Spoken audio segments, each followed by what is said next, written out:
गांधी जी के सपनों में ये जो सबसे पहला काम था पशुओं का कत्ल रुकना, कारण क्या उसका? गांधी जी को एक बार पूछा गया था कि आप पशुओं को क्यों बचाना चाहते हैं?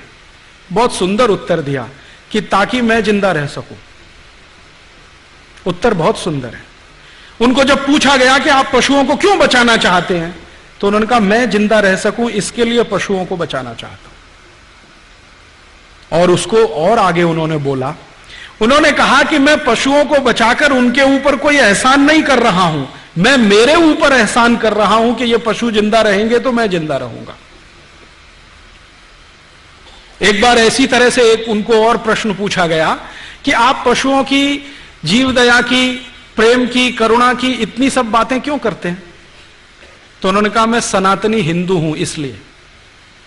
किसी ने पूछा आप तो सांप्रदायिकता कर रहे हैं। उन्होंने कहा अगर किसी को कहना है तो कहे मैं सनातनी हिंदू हूं, और 3 बार बोला इस बात को कि मैं सनातनी हिंदू हूं, जिसको जो समझना है समझे। तो पूछने वाला जानता नहीं था यह सनातनी हिंदू क्या होता है। तो गांधी जी को पूछ लिया यह सनातनी हिंदू की परिभाषा क्या है? तो उन्होंने कहा सनातनी हिंदू का मतलब होता है जो पुनर्जन्म में विश्वास करता है। मैं पुनर्जन्म में मानता हूं और इसलिए मैं चाहता हूं कि पशुओं की रक्षा होनी चाहिए। बात वहीं पर खत्म हो गई। मैंने इस गांधी जी के स्टेटमेंट पे बहुत सोचा कि उन्होंने कहा क्या और इसका मतलब क्या है। कई बार क्या होता है ना, बड़े लोग, महान लोग बिटवीन द लाइंस बहुत कुछ कह जाते हैं। इसमें गांधी जी ने बहुत कुछ कह दिया है। पहले तो मेरे समझ में नहीं आता था ये बात, अब समझ में आई है। गांधी जी ने कहा कि मैं सनातनी हिंदू हूं। सनातनी हिंदू कौन होता है? जो पुनर्जन्म में मानता है। इसका माने पूरा भारतवर्ष सनातनी हिंदू है, क्योंकि सारे भारतवासी पुनर्जन्म में मानते हैं। भारत में एक भी ऐसा व्यक्ति नहीं है जो पुनर्जन्म नहीं मानता हो। मैं हिंदुस्तान में पूरब से पश्चिम, उत्तर से दक्षिण इतना यात्रा कर चुका हूं कि लगभग 3 बार भारत की परिक्रमा के बराबर। और मैंने अलग अलग जातियों के, अलग अलग धर्मों के लोगों से एक ही प्रश्न कई बार पूछा है गांधी जी को समझने के लिए, पुनर्जन्म में मानते हो? हाँ मानते तो हैं, लेकिन हमारी बाइबल नहीं कहती है। हम तो मानते हैं, बाइबल में नहीं है। एक बार मैं एक बहुत बड़े मौलाना अब्दुल वहीद खान से बात कर रहा था लखनऊ में। मैंने कहा आप पुनर्जन्म में मानते हैं? हाँ मानता तो हूं, लेकिन कुरान शरीफ में कहीं नहीं है। तो मैंने कहा अब इसमें संकट है। अगर आप कुरान शरीफ को मानते हैं, कुरान शरीफ पुनर्जन्म को नहीं मानती है, तो आप पुनर्जन्म में कैसे मानते हैं? तो उसने कहा देखो यार, भारतीयता जाति नहीं है।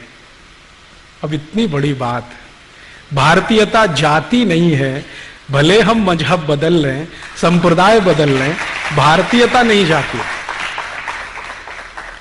फिर एक बार मैंने उनसे पूछा कि आपके संप्रदाय में, मजहब में ऐसे कितने लोग हैं जो पुनर्जन्म मानते हैं? उन्होंने कहा शायद 90% होंगे। मैंने कहा आप गारंटी से कहते हैं? उसने कहा शायद 95% होंगे। फिर तीसरी बार कहा तो कहा 99% भी हो सकते।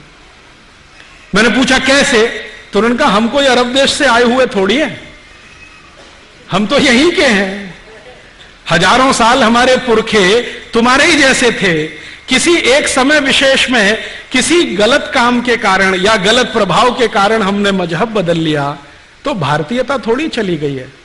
फिर मैंने कहा मुझे ऐसे कुछ लोगों से बुला दो जो भारतीय मुसलमान हैं। आजकल एक शब्द चल गया है ना, अमेरिकन इंडियन, है ना? तो मैंने कहा चलो भारतीय मुसलमान है, उनसे मिलवा दो। उन्होंने मुझे इतने सारे लोगों से मिलवाया है। उनके घरों में मैं गया हूं, उनकी शादी ब्याह की पद्धतियों को मैंने देखा है, नामकरण की पद्धतियों को देखा है, उनके त्योहारों की रीति रिवाजों को देखा है। कहीं से नहीं लगता है कि वो अभारतीय हो गए। ज्यादा से ज्यादा दिखाई देता है कि उनका नाम बदल गया है और पूजा करने की पद्धति बदल गई है। तो क्या पूजा करने की पद्धति तो हम सनातनी हिंदुओं में भी विशिष्ट हैं। कोई मंदिर को मानता है, कोई नहीं मानता, कोई दुर्गा को मानता है, कोई हनुमान जी को मानता है, कोई किसी को मानता ही नहीं है, कहता है कि देवी देवता होते नहीं है, मूर्ति कुछ। तो पूजा की पद्धति तो हम में भी बदली हुई है, उनमें भी बदली हुई है। तो क्या भारतीयता तो नहीं गई है? मैंने एक उनसे प्रश्न पूछा खान साहब से कि अच्छा ये बताइए कत्ल खानों पर आपका क्या विचार है। उन्होंने कहा वही जो महात्मा गांधी का है, कत्ल खाने बंद होने चाहिए। मैंने पूछा क्यों बंद होने चाहिए, तो उन्होंने कहा कि इसलिए कि हम जिंदा रह सके। मैंने कहा आप गांधी जी को अनुकरण कर रहे हैं या ईमानदारी से कह रहे हैं। उन्होंने कहा मुझे भी समझ में आता है कि पशु जिंदा है तो हम जिंदा हैं, हमारी औकात तो इन पशुओं से है, अगर ये चले गए तो हम तो नहीं रहने वाले हैं। फिर उनसे मैंने एक विशिष्ट बात पूछी जिसको पूछने की हिम्मत कम लोगों में होती है। मैंने उनसे कहा आपने कभी गाय का मांस खाया? उसने कहा यार एक बार खाया था तो मेरी मां ने बहुत पिटाई किया था मेरा। मैंने पूछा कैसे, क्यों? उन्होंने कहा हमारे घर में सख्त पाबंदी है, आज भी हम गाय का मांस नहीं खाते हैं। मैं पूछा अगर गलती से आ गया तो? बहुत सारा मांस आता है उसमें गाय का आ गया तो उन्होंने कहा पता चल जाए तो बर्तन को उठा के घर के बाहर फेंक देते हैं, उस बर्तन को भी काम में नहीं लेते। तो मैंने कहा फिर ये गाय की हत्या क्यों हो रही है? उन्होंने कहा ये तो अंग्रेजों की साजिश है जो आज तक गाय की हत्या हो रही है। उस दिन मेरी आंखें खुल गई, और आंखें खुली तो इतनी खुली कि अब सब कुछ दिखाई दे रहा है स्पष्ट। इस घटना के पहले मैं मानता था कि भारत के बहुत सारे मुसलमान भाई हैं जो गाय का कत्ल कर रहे हैं, लेकिन इस घटना के बाद मेरी आंखें खुली और मैंने खोजना शुरू किया तो पता चला भारत में सबसे ज्यादा गाय का कत्ल भारत की सरकार कर रही है, मुसलमान नहीं कर रहे हैं। और इस देश में ऐसे कई मुस्लिम समाज हैं जिनको मैं जानता हूं जो गाय को वैसे ही पालते हैं जैसे आप पालते हैं। आप कभी आइए, गुजरात में कच्छ नाम का एक जिला है। कच्छ जिले में एक नहीं सैकड़ों मुसलमान नहीं हजारों हैं जो गाय पालन करते हैं, गाय का दूध बेचते हैं, दूध में से दही बनाते हैं, दही से मक्खन निकालते हैं, मक्खन से घी बनाते हैं और बेचते हैं। आप राजस्थान में आइए, बीकानेर, जैसलमेर, बाड़मेर, ये तीनों जिलों में एक नहीं हजारों मुसलमान हैं जो गाय पालते हैं, गाय का दूध बेचते हैं, दूध में से मक्खन बनाते हैं, फिर घी बनाते हैं और धंधा करते हैं।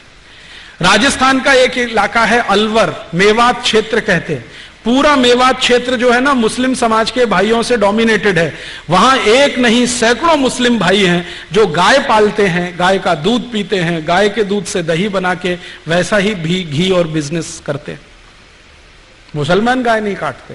ये बहुत बड़ा भ्रम है जो हम हिंदुस्तानियों के बीच में फैलाया अंग्रेजों ने, और ये भ्रम फैलाया था अंग्रेजों की रानी ने, जिसको हम दुर्भाग्य से विक्टोरिया कहते रहे हैं। उसने एक चिट्ठी लिखा था 1894 में। अंग्रेजों का एक अधिकारी हिंदुस्तान में था, उसका नाम था लैंसडाउन, गवर्नर था इस देश में। उसको एक चिट्ठी लिखा, विक्टोरिया ने चिट्ठी लिखा कि देखो हम भारत में जितने कत्ल खाने चलाते हैं उनमें सबसे ज्यादा गाय कटती है। ये भारत के हिंदुओं को पसंद नहीं है क्योंकि ये उनकी अधिष्ठात्री है, माने हम उसको पूजनीय मानते हैं, मातृ समान मानते हैं। हिंदुओं को पसंद नहीं है और वास्तव में मुसलमान भी नहीं पसंद करते गाय को मारना और उसको खाना। गाय तो हमारे लिए काटी जाती है, माने अंग्रेजों के लिए काटी जाती है। अब भारत में हिंदू और मुसलमान कभी एक हो गए और गाय बचाने में लग गए तो हमारी सरकार नहीं चलेगी भारत में। इसलिए तुम एक काम करो कि जितने कत्ल खाने चल रहे हैं गाय काटने के लिए, उनमें मुसलमानों की भर्ती कर दो और हिंदुओं को बताओ कि गाय देखो मुसलमान काट रहे हैं।